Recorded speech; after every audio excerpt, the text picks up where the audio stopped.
Pro Football Hall of Famer Howie Long. Thanks for calling in, Howie. I appreciate it. Yeah, good to be on. Thanks for coming on. So let's talk about tonight's game. The Seattle Seahawks, must-win territory for them. The 49ers we don't talk about because I guess nobody expects them to have long-term aspirations for a Super Bowl this year. What ails the Seattle Seahawks, best you can tell, Howie? You know, I last week it was a breakdown in the secondary at the end of the game. I mean, and it's been the fourth quarter for all of their losses, and if you throw in the Detroit game, you know, which was kind of an anomaly play, it could be one more. You know, that defense, you know, I said it last week, up in Cincinnati was, you know, and as a team, really, you know, because they got their running game on track in Cincinnati, and I thought for three quarters they looked as good as any team in football. They look like the Seahawks. And then the fourth quarter, you know, like last week, 3 80-yard drives and a breakdown in coverage in a hurry-up situation where, you know, Cam, after throwing 2 interceptions earlier in the game, leads them for 3 scores after being down 20-7 in the third quarter. And, you know, Cam took another step, and there was dysfunction in terms of communication on the final play, and, you know, that's a pitch and catch, that throw. So when it comes down to it, how does one attest for fourth quarter breakdowns for a championship caliber team over and over again? How does something like that happen? Some of them have been great plays. I mean, they got great play out of Cincinnati. Made some, you know, Dalton made some great throws, and you know, tight ends have given them some issues. I think when you're talking about Chancellor being out in the early part of the year, people are being moved around and asked to do things that they're not accustomed to doing, and and then Wagner is back, and he's out last we've. He's kind of the guy that runs that defense.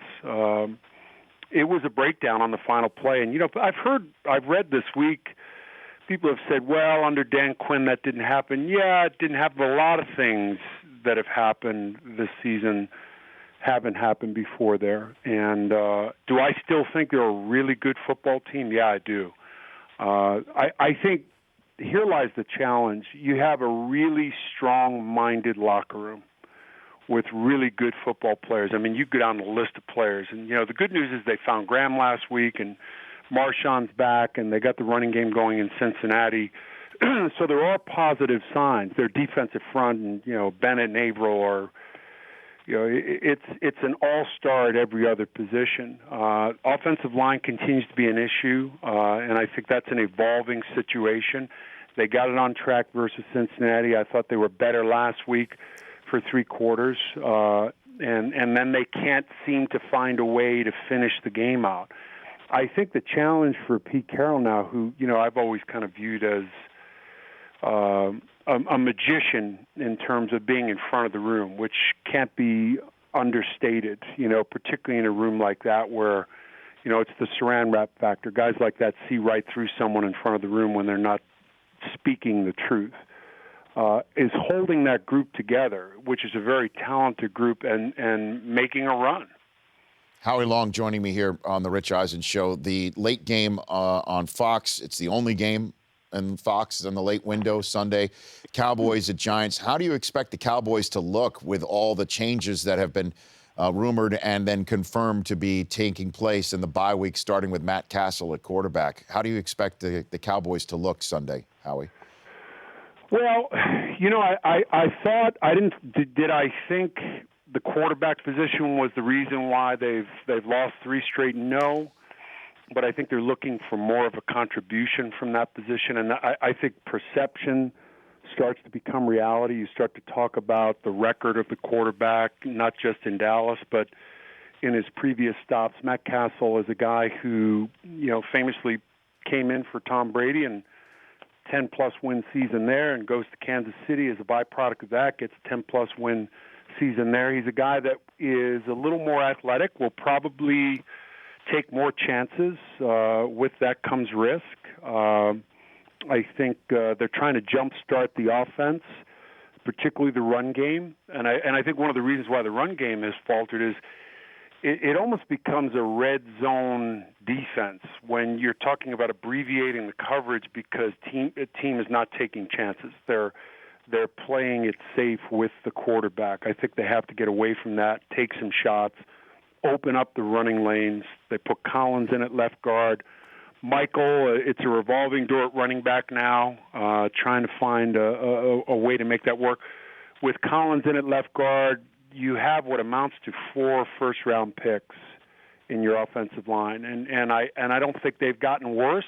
They're not any worse than they were last year. They were in sync last year. The passing game was working in conjunction with the run game. Hardy's a game changer.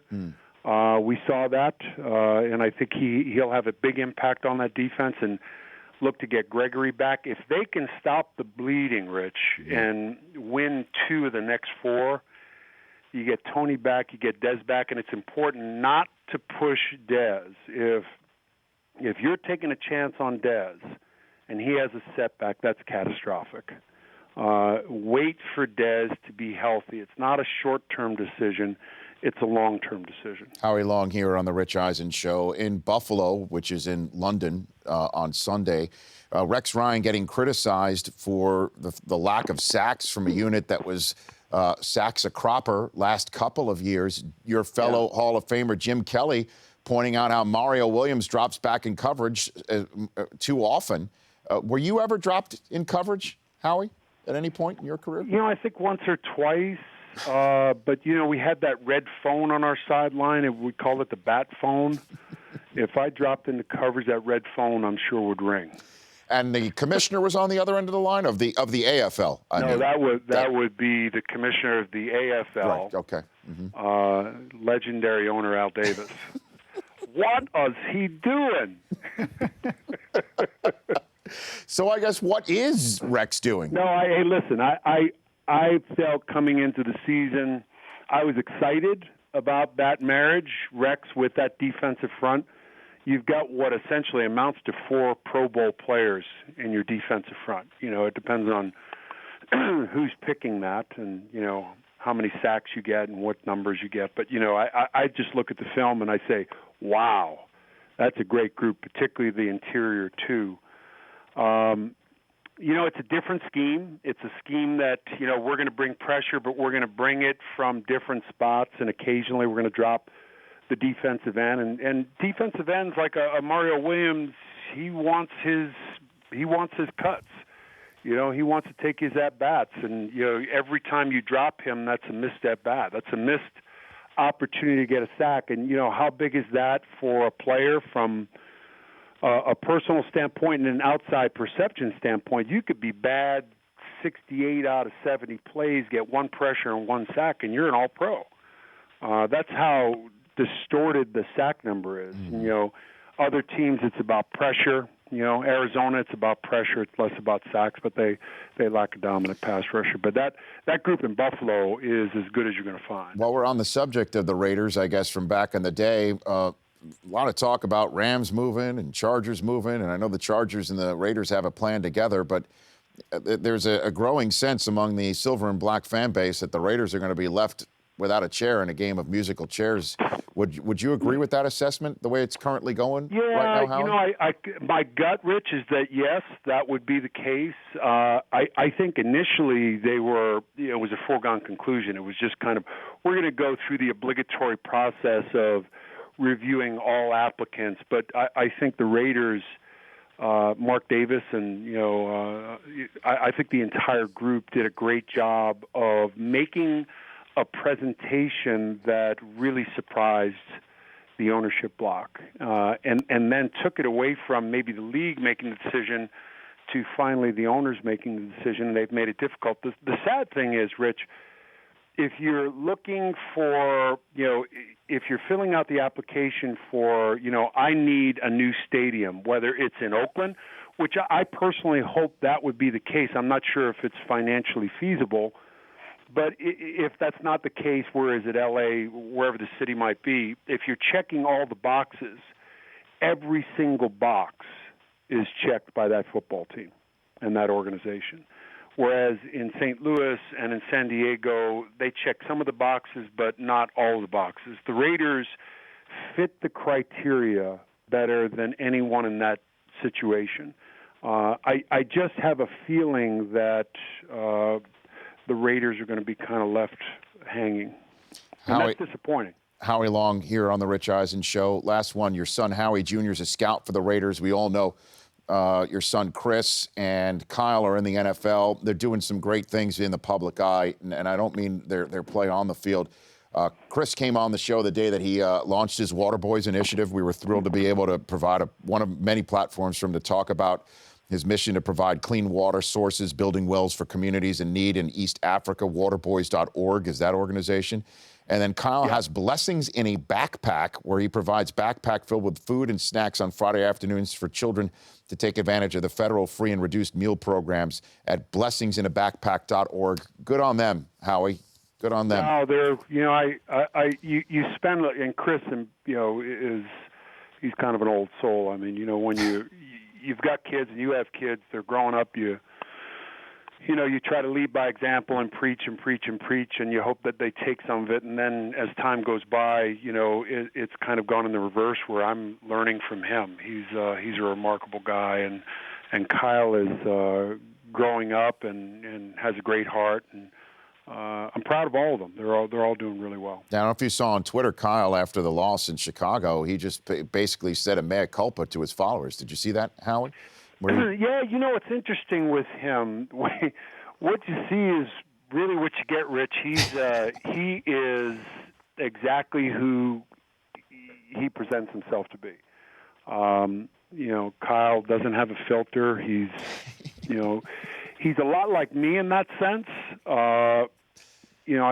Today's game and the medium, and where we are in terms of mass media with Twitter and fill in the blank. I mean, you can 24 hours a day. You have a direct connection to your immediate thought that you can relay to your fan base. I thought Kyle's talking about 2 holding calls and a blown blocking assignment in a run play.